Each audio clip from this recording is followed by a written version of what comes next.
Corona के नए variant से पूरी दुनिया में चिंता। पीएम मोदी ने बुलाई उच्च स्तरीय बैठक। कोरोना के ताजा हालात और देश में वैक्सीनेशन को लेकर होगी चर्चा।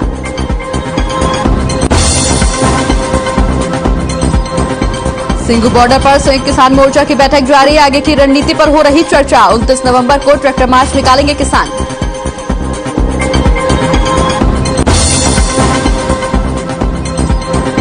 आज नू दौरे पर रहेंगे मुख्यमंत्री मनोहर लाल। महू में विकास रैली को करेंगे संबोधित। झिरका के लोगों को विकास की देंगे सौगात।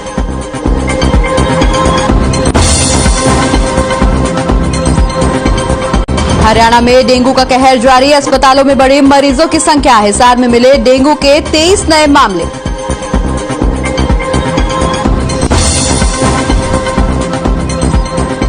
जींद में कानून व्यवस्था को लेकर कांग्रेस करेगी प्रदर्शन। कांग्रेस नेता रणदीप सुरजेवाला प्रदर्शन में होंगे शामिल। जींद में हाल ही में हुई थी व्यापारी की हत्या। और रेवाड़ी में खाकी पर फिर लगा दाग। पुलिसकर्मियों ने 2 लड़कियों के साथ किया दुष्कर्म। मामले में हेड कांस्टेबल, होमगार्ड सहित एक व्यक्ति गिरफ्तार।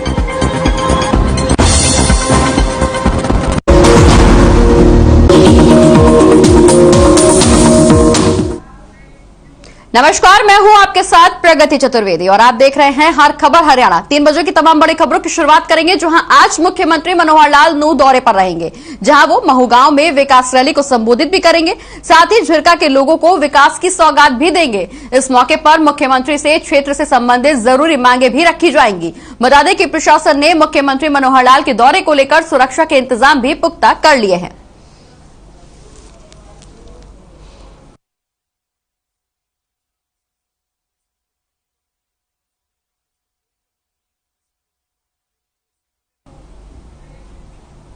वहीं भिवानी में कांग्रेस के कार्यकर्ताओं ने बढ़ती हुई महंगाई को लेकर शहर में प्रदर्शन किया है। इस दौरान उन्होंने सरकार के खिलाफ जमकर नारेबाजी भी की। बता दें कि कांग्रेसी नेताओं ने कहा कि आज महंगाई ने आम आदमी की कमर तोड़कर रख दी है और लोग बढ़ती हुई महंगाई से परेशान हैं। इस दौरान उन्होंने सरकार विरोधी नारेबाजी भी की। वहीं कांग्रेस नेता परमजीत सिंह मड्डू ने कहा कि देश महंगाई से जूझ रहा है। रसोई गैस, डीजल, पेट्रोल के दाम बढ़ते जा रहे हैं। घरों का बजट बिगड़ गया है।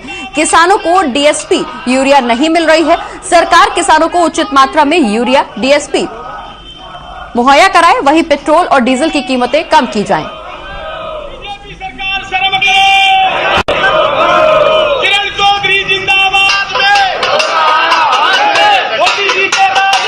कांग्रेस पार्टी की तरफ से, हाईकमान की तरफ से और हमारी नेता किरण चौधरी की तरफ से उनके दिशा निर्देश में जो पदयात्रा निकाली जा रही है, महंगाई के खिलाफ जो हम प्रचार कर रहे हैं, हमारा अभियान है कि बीजेपी सरकार की नाकामियों को, कमियों को जो है लोगों के साथ सामने उजागर करने के लिए हमने पदयात्रा चलाई है। आज हमारी पदयात्रा का 7वां दिन है और जो है हम सब मिलकर के ये पदयात्रा रोजाना कर रहे हैं। आज कम से कम भी 400-500 आदमी है। हम शहर के अंदर पदयात्रा करेंगे, इधर से आलू बाजार होते हुए और जैन चौक तक। और दूसरी बात, जो हमारी सरकार कांग्रेस है वो ये कह रही है कि हमारे राज्य में जो है ना महंगाई बहुत कम थी और इनके राज्य में जो आज महंगाई है उसमें अंतर देखो आप। डीजल पेट्रोल के दाम जब 60 रुपए डीजल, 70 रुपए पेट्रोल होता था कांग्रेस के टाइम में, अब 100 से ऊपर पेट्रोल और 100 रुपए डीजल।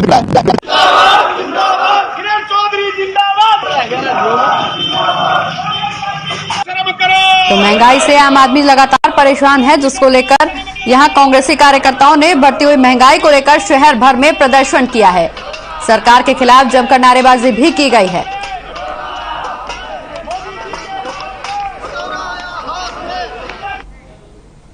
बढ़ते आगे, इसी बीच रुक करेंगे इस वक्त की बड़ी खबर का। सोनीपत से इस वक्त की बड़ी खबर सामने आ रही है, जहां सिंघू बॉर्डर पर संयुक्त किसान मोर्चा की बैठक खत्म हो गई है। बैठक में बड़े फैसले भी लिए गए हैं।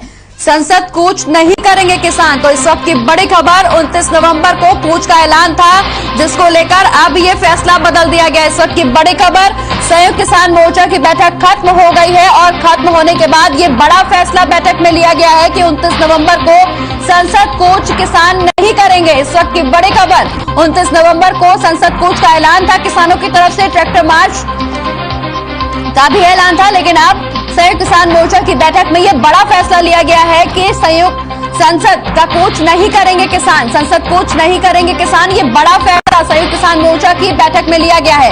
29 नवंबर को यहां पर संयुक्त किसान मोर्चा की बैठक में ये बड़ा फैसला लिया गया है, जहां 29 नवंबर को संसद कूच नहीं करेंगे किसान। तो इस वक्त की बड़ी खबर, संयुक्त किसान मोर्चा की बैठक चल रही थी, जिसमें ये बैठक अब खत्म हो गई है और बहुत बड़ा फैसला निकल करके सामने आया, जहां किसानों की तरफ से संसद कूच नहीं किया जाएगा। 29 नवंबर को संसद कूच करने का ऐलान था, लेकिन अब ये नहीं किया जाएगा। इस दौरान ट्रैक्टर मार्च को भी स्थगित कर दिया गया। इस वक्त की बड़ी खबर, बैठक में ये बहुत बड़ा फैसला लिया गया है, जहां संसद कूच किसान नहीं करेंगे। 29 नवंबर को कूच का ऐलान था, लेकिन अब संयुक्त किसान मोर्चा की बैठक के बाद ये बड़ा फैसला निकल करके सामने आया कि 29 नवंबर को संसद कूच नहीं करेंगे किसान।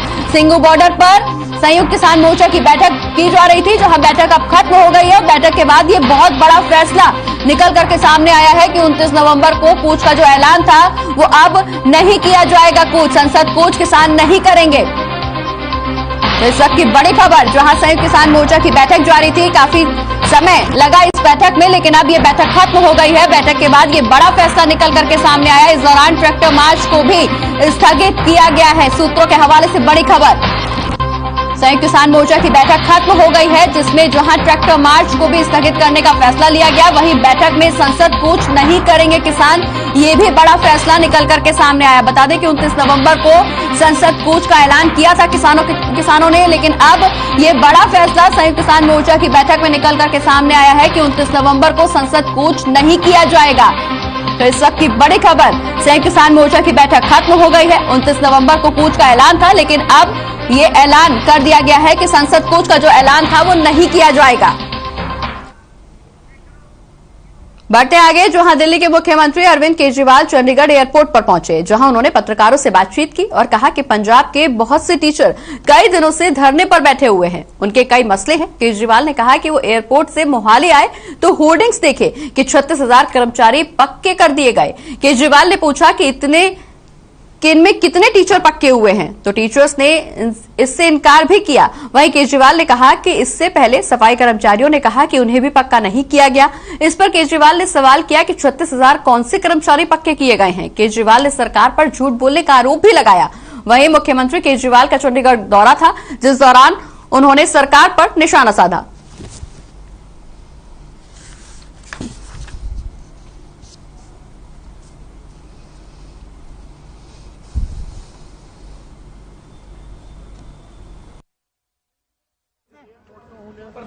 पंजाब के कई टीचर्स जो हैं वो बहुत दिनों से धरने पे बैठे हुए हैं। उनके कई सारे मसले हैं, सीरियस मसले हैं, और बड़े दुख की बात है कि टीचर्स को क्लासरूम की बजाय पानी की टंकी पे चढ़ना पड़ रहा है। अभी हम सब लोग वहीं चल रहे हैं, आप भी वहीं आइए, वहाँ आपके साथ उसके अलावा आज भी एक वाला है। और एक बहुत सारे पंजाब के कोने कोने से लोग आए हैं और वो अपने साथ बिजली के बिल लेके आए हैं, जो 5 मरले का प्रॉमिस किया था वो लेके आए हैं। तो देखते हैं चन्नी साहब ने जो ऐलान किया है उनका क्या स्टेटस है। जनता से नकली केजरीवाल घूम रहा है, जनता से पूछेंगे। जनता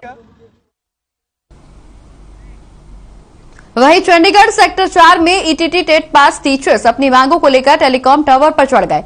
बता दें कि पुलिस प्रशासन लगातार टीचर को उतारने की कोशिश में लगा है, लेकिन ईटीटी टीचर जिद पर अड़ा हुआ है। जब तक उसकी मांगे नहीं मानी जाती वो नीचे नहीं उतरेगा। बता दें कि ईटीटी टेट पास 180 टीचर्स की नियुक्ति 45,000 मासिक वेतन पर की गई थी, लेकिन अब इनका प्रोविजन पीरियड बढ़ाया गया है, जिसके बाद इनका मासिक वेतन 25,000 रुपए कर दिया गया है।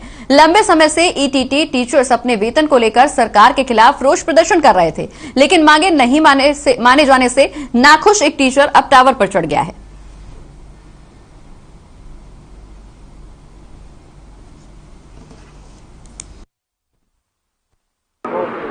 ये तस्वीरें हैं चंडीगढ़ के सेक्टर 4 स्थित एमएलए हॉस्टल की, जहां पर टेलीकॉम टावर पर ईटीटी अध्यापक जो है तकरीबन 5 घंटे से ईटीटी अध्यापक जो है वो ईटीटी टेलीकॉम टावर पर चढ़ा हुआ है और लगातार प्रशासन द्वारा उसको नीचे उतारने की जद्दोजहद जो है वो लगातार जारी है।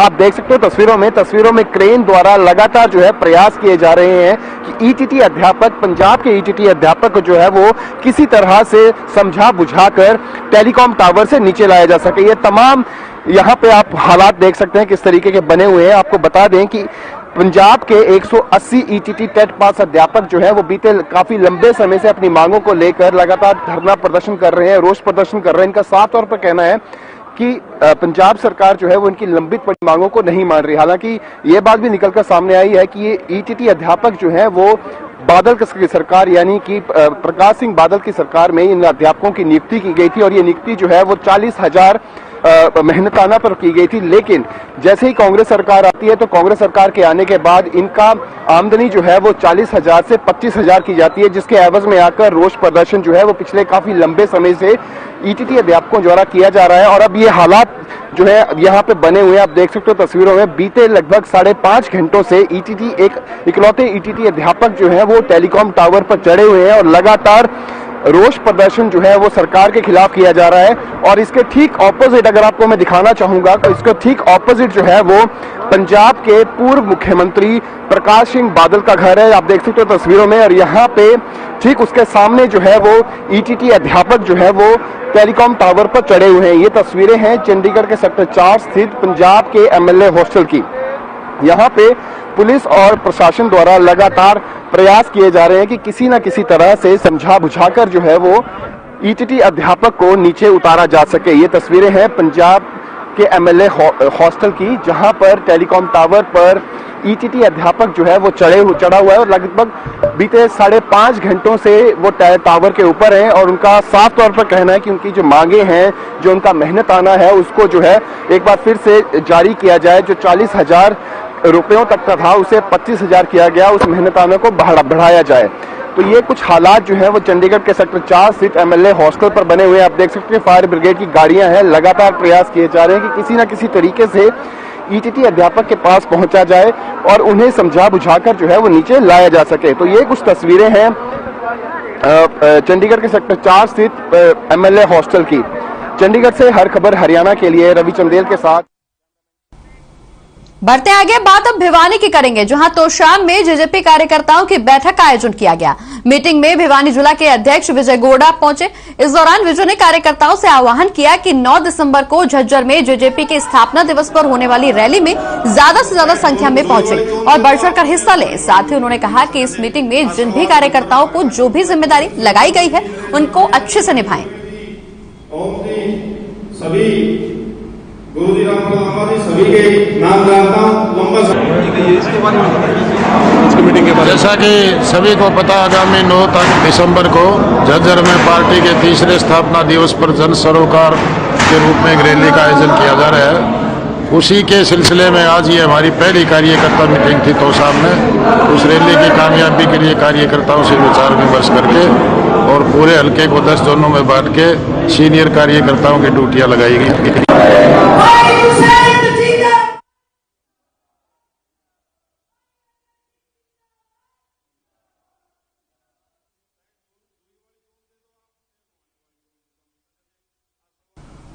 तो जेजेपी के जिला अध्यक्ष हैं विजय गोठरा, जो यहां पर पहुंचे हैं। इस दौरान कार्यकर्ताओं के साथ बैठक में वो शामिल हुए हैं।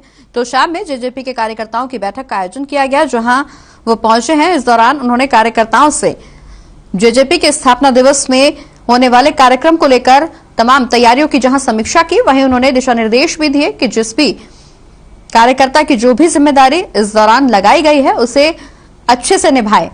आपको बता दें कि जेजेपी का स्थापना दिवस है 9 दिसंबर को और इस दौरान यहां रैली का आयोजन किया गया है। वहीं बता दें कि बैठक यहां की गई है, रैली को लेकर तमाम रणनीति बनाई गई है। वहीं कार्यकर्ताओं को लेकर रैली में न्योता भी दिया गया है। बता दें कि इस दौरान जेजेपी के जिला अध्यक्ष ने कार्यकर्ताओं से उनकी जिम्मेदारी बखूबी निभाने का आह्वान भी किया है।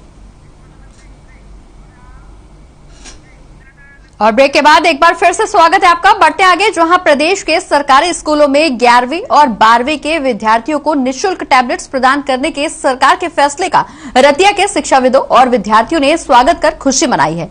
बता दें कि सरकार ने प्रदेश के सभी सरकारी स्कूलों के 11वीं और 12वीं के विद्यार्थियों को आगामी सत्र से निःशुल्क टैबलेट देने का फैसला किया है। वहीं राजकीय वरिष्ठ माध्यमिक विद्यालय के प्राचार्य गोविंद राम और उप प्रधानाचार्य अंजू रानी ने बताया कि पिछले काफी समय से कोरोना काल के दौरान स्कूल बंद रहने से बच्चों की पढ़ाई पर बुरा असर पड़ा है। हालांकि ऑनलाइन कक्षाएं जारी हैं, लेकिन उसके बावजूद भी कई बच्चों के पास मोबाइल नहीं होने की वजह से वो पढ़ाई नहीं कर सके। वहीं इस दौरान टैबलेट मिल जाने की वजह से आगामी सत्र से इनका ऑनलाइन सिलेबस जल्द पूरा होगा और नई तकनीक के साथ बच्चे शिक्षा हासिल कर सकेंगे।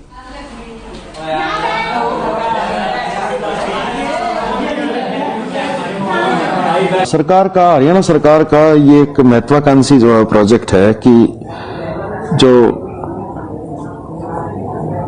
12वीं तक के बच्चे हैं उनको ये टैबलेट प्रोवाइड किया जाए।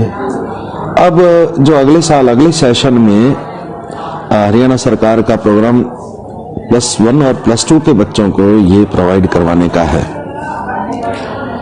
तो इससे जो है वो, क्योंकि न्यू टेक्नोलॉजी बच्चे के हाथ में आएगी, वैसे तो बच्चे अच्छी तरह फेमिलियर हैं क्योंकि कोरोना काल में सारा काम जो है वो ऑनलाइन ही हुआ है, मोबाइल फोन की तरह ये काम करता है। लेकिन इसमें क्या है कि यूट्यूब वगैरह और दूसरे जो आपके अम्यूजमेंट के जो चैनल्स हैं वो इसमें नहीं होंगे, सिर्फ जो एजुकेशनल जो एप्स हैं वो ही इसमें डाले हैं गवर्नमेंट ने।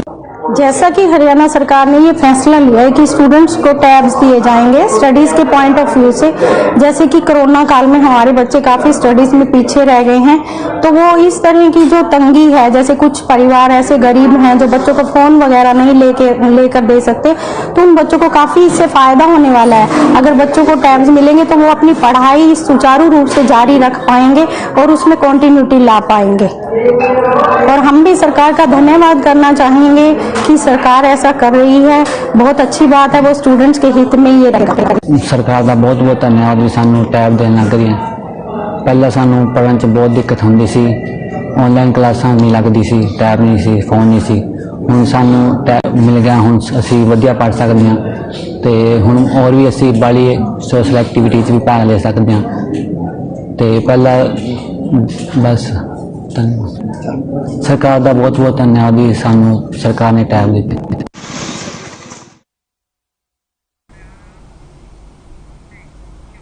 बढ़ते आगे बात अब हांसी की करेंगे, जहां कुबा गांव में पुरानी रंजिश को लेकर 2 युवकों ने मेडिकल स्टोर संचालक पर गोली चला दी। युवकों ने मेडिकल स्टोर संचालक पर 3 फायर किए। हालांकि स्टोर के गेट पर फ्लैक्स लगे होने के चलते संचालक की जान बच गई। वहीं मेडिकल संचालक की किस्मत अच्छी थी कि गोली उसके हाथ की उंगली को छूकर निकल गई। वहीं शोर शराबा सुनकर आसपास के लोग वहां इकट्ठा हो गए, जिसके बाद हमलावर वहां से फरार हो गया। बता दें कि मामले की सूचना मिलने पर पुलिस और सीआईए की टीम भी मौके पर पहुंची और मौके से बंदूक के खोल बरामद किए। वहीं घायल को संचालक राजीव को उपचार के लिए हांसी के सरकारी अस्पताल में भर्ती कराया गया है। बता दें कि पुलिस ने शिकायत के आधार पर दोनों युवकों पर मामला दर्ज कर लिया है।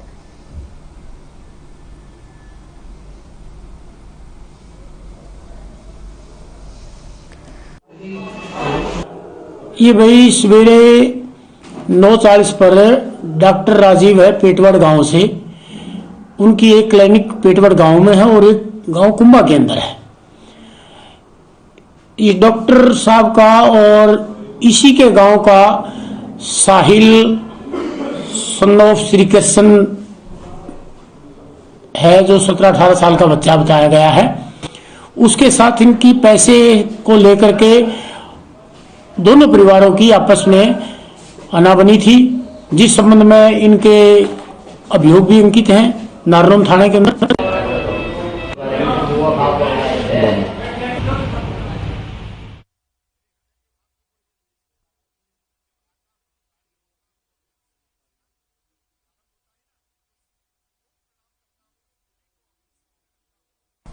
तो मेडिकल स्टोर संचालक पर यह फायरिंग का मामला निकल करके सामने आया। हालांकि गनीमत यह रही कि मेडिकल स्टोर संचालक को गोली उंगली को छूकर निकल गई। वहीं इस दौरान उन्हें इलाज के लिए अस्पताल में भर्ती कराया गया है। वहीं पुलिस अब पूरे मामले की जांच पड़ताल कर रही है।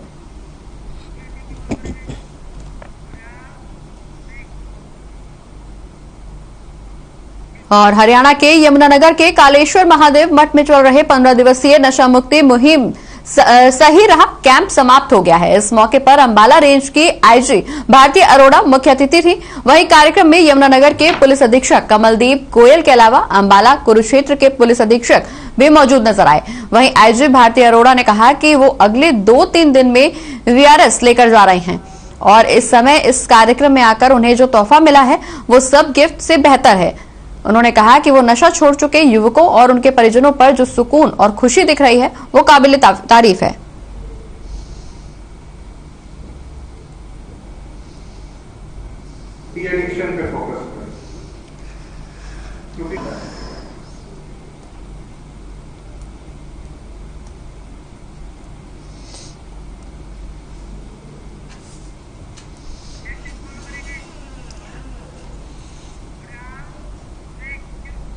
वहीं यमुनानगर में सरस्वती नदी के किनारे पर बसे गांव संधाय में प्राचीन वस्तुएं मिली हैं जो कुषाण काल के भूत मृत भांड, प्राचीन मूर्तियां और सिक्के हैं। इसकी सूचना मिलने पर हरियाणा सरस्वती धरोहर विकास बोर्ड के उपाध्यक्ष धूमन सिंह किरमच और पुरातत्व विभाग की उप निदेशक बनानी भट्टाचार्य की टीम ने इलाके का दौरा किया।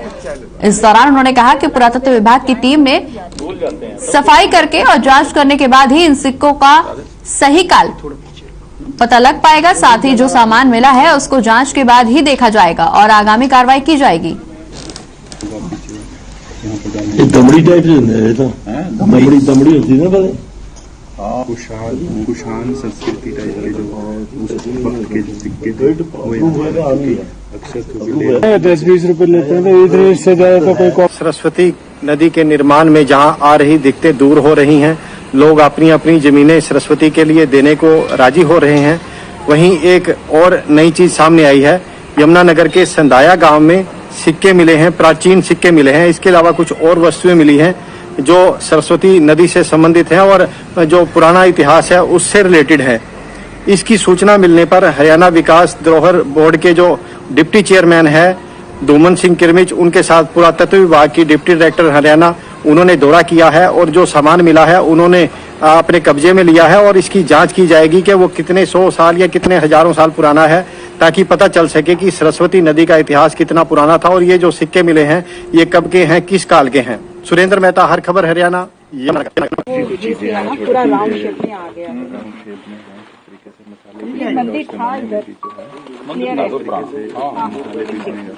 पत्थर की अलग रख दें क्योंकि उसको तोड़ देगा।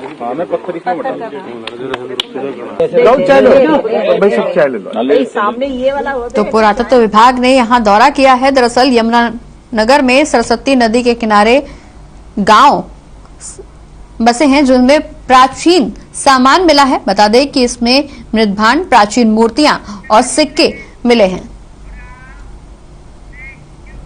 बढ़ते आगे बात अब फरीदाबाद की करेंगे, जहां सेक्टर 3 शत्रुघ्न पार्क में लाइट की सुविधा नहीं है और घूमने फिरने जो लोग वहां पहुंचते हैं उन्हें रात में काफी दिक्कतों का सामना करना पड़ता है।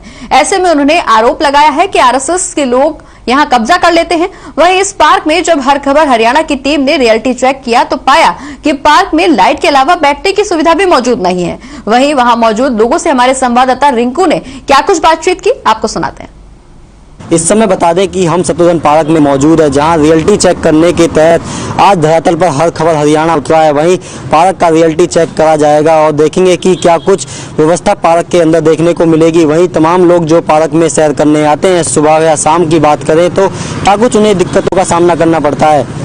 लोग हमारे साथ मौजूद हैं पार्क में। इस समय जो पार्क की अर्थव्यवस्था जब हमने देखी तो पार्क के अंदर सबसे बड़ी जो मेन दिक्कत है वो लाइट की।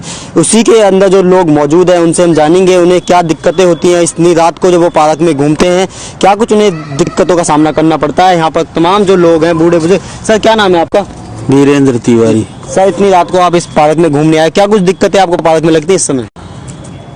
दिक्कत लाइट नहीं है जी, लेकिन ये है कि मंत्री जी से बात हुई है, करा देंगे जी। कौन से मंत्री से बात हुई आपकी फिलहाल? मूलचंद शर्मा जी से बात। कितना सुरक्षित अपने आप को मानती हैं? जहां सरकार ने दावा किया है कि बेटी बचाओ बेटी पढ़ाओ का नारा दिया जाता है, उससे कितना ये महिलाएं सुरक्षित होती है? क्या नाम है आंटी आपका? सीमा भैया मेरा नाम। जी, आप पार्क में घूमने आए, कितना सुरक्षित मानते हो इस पार्क के अंदर जब लाइटिंग नहीं है?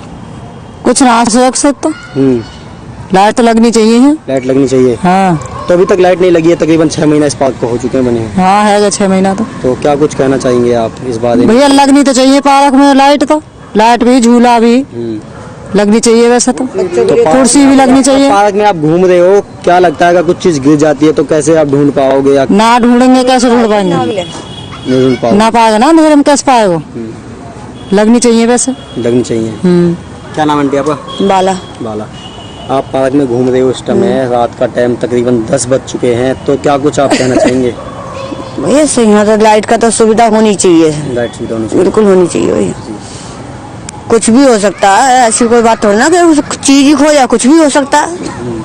कुछ जेब कतरे भी इस पार्क में घूमते हैं, नशाखोरी वाले घूमते हैं, और क्या बहुत हो सकता है, कुछ भी हो सकता है भैया इसमें। इसके लिए तो चाहिए भैया, लाइट तो बहुत जरूरी है। मेरा जगदीश नाम है सर। यहीं के स्थानीय निवासी। हाँ जी। और पार्क में क्या कुछ दिक्कत है आपको? हाँ, पार्क में ठीक है, पार्क में घास लगाना चाहिए, साफ सुथरा रहना चाहिए और बढ़िया है। अभी तो जुताई हुई इसकी, पार्क ठीक होना चाहिए। जुताई तो हो जाती है, जो सबसे बड़ी मेन प्रॉब्लम लोगों को लाइटिंग की है, तो क्या कुछ? हाँ, लाइट लगना चाहिए जी। हाँ जी। तो क्या कुछ करोगे सरकार से? क्या गुहार अब क्या कहेंगे, शर्मा जी से कहेंगे लाइट लगवाएगा। शर्मा जी से कहेंगे। हाँ। तो पार्षद से कभी गुहार करी आपने? हाँ ना, पार्षद कभी आए दौरे पे? ना कभी नहीं आया पार्षद। कौन है पार्षद?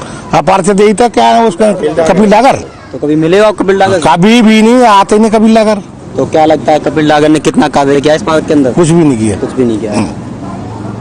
तो नहीं हुआ है। हर खबर हरियाणा की टीम धरातल पर उतरी है आज, जहां रियलिटी चेक कर पा रही है, वहीं आज जब पार्क में पहुंची तो यहाँ पर लाइट की व्यवस्था नहीं देखने को मिली है। हाँ, ये सत्य है आपकी बात जी। लेकिन फिलहाल हम लोगों ने रिक्वेस्ट किया है, उन्होंने आश्वासन भी दिया है कि मैं करा दूंगा। जी। कल भी हमने आपसे बात करी थी, अब हम आज पहुंचे रियलिटी चेक को लेकर, तो यहाँ पर अब बहुत कुछ दिक्कतें दिख रही है पार्क में। क्या क्या दिक्कत दिखती है आपको? यहाँ पर पार्क में दिक्कत है कि ना तो लाइट है, ना घास है, ना कोई पानी की सुविधा है, कुछ भी नहीं है यहाँ पर। और खाली बाउंड्री करने से ही खाली पार्क नहीं बन जाती है जी। और दूसरे नंबर यहाँ पर गोप अंधेरा रहता है।